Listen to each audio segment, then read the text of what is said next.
Denmark, Poland and Sweden say they believe leaks in two major Russian gas pipelines to Europe are the result of sabotage. Nord Stream 1 and 2, which carry supplies onto the Baltic Sea, aren't currently operational but do still contain gas. Seismologists reported underwater blasts before the leaks emerged, and Ukraine has accused Russia of causing the leaks. Authorities in Denmark have said it will be 1 or 2 weeks before the Nord Stream leaks can be inspected. Well, for more on this story, let's bring in Mike Fulwood, who is a Senior Research Fellow at the Oxford Institute for Energy Studies. Thank you very much for joining us today. So an accidental leak or leaks or sabotage, your thoughts? It's probably most likely some form of sabotage. I mean, if there was one incident of a pipeline rupture or leak, then accidental damage could be a possibility. It is very rare, because the most likely cause of accidental damage is a pipeline. Is a anchor being dropped and dragging across the pipeline. That's happened.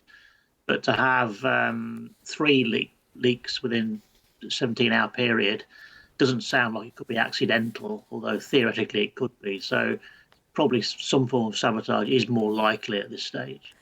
And how quickly do you think it will be possible to inspect the pipeline? And when that happens, will it be pretty obvious whether or not it's sabotage? Yeah, I mean, I heard you say it'll be 1 or 2 weeks before they can inspect it. I imagine they're concerned about the natural gas, the methane still leaking out of the pipe. But it is not a particularly deep area. The Baltic is not a deep sea.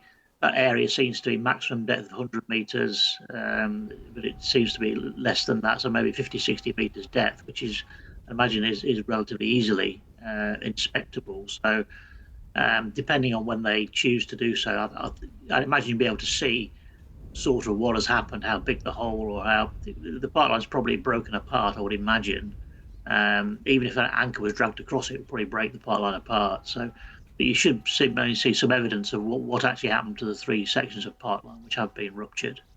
Now, as we mentioned in the introduction, the pipeline isn't operational at the moment, or the pipelines. It's not affecting the gas flow, therefore. What do you think the motivation for this could be if it is indeed sabotage, as many governments believe? Yeah, I'm kind of scratching my head a little bit on the motivation. I mean, there's obviously been accusations that Russia have done it. It seemed a little bit odd that they would damage their own pipeline when gas wasn't flowing through it, unless it's to sort of send a message that, be careful of your own pipelines. This is what we can do to our own. I think the Kremlin's accused Britain of doing it for some reason, or the West of doing it to sort of send a false flag that Russia's doing it. It does seem a little bit bizarre for Russia to do that, unless it is sort of a precursor to eventually they may shut off the flows through Ukraine. There is a dispute between Gazprom, the Russian gas company, and Naftogaz Ukraine, the Ukrainian company, on Ukraine calling a force majeure on one of the pipeline legs through Ukraine, and that's going to sort of arbitration. But there's a threat that Russia will sanction the Ukrainian company, which means gas flows will then stop. So it could be just something else, a distraction before flows are curtailed properly on the Ukraine pipeline. OK, Mike, thank you. Mike Fulwood, Senior Research Fellow at the Oxford Institute for Energy Studies.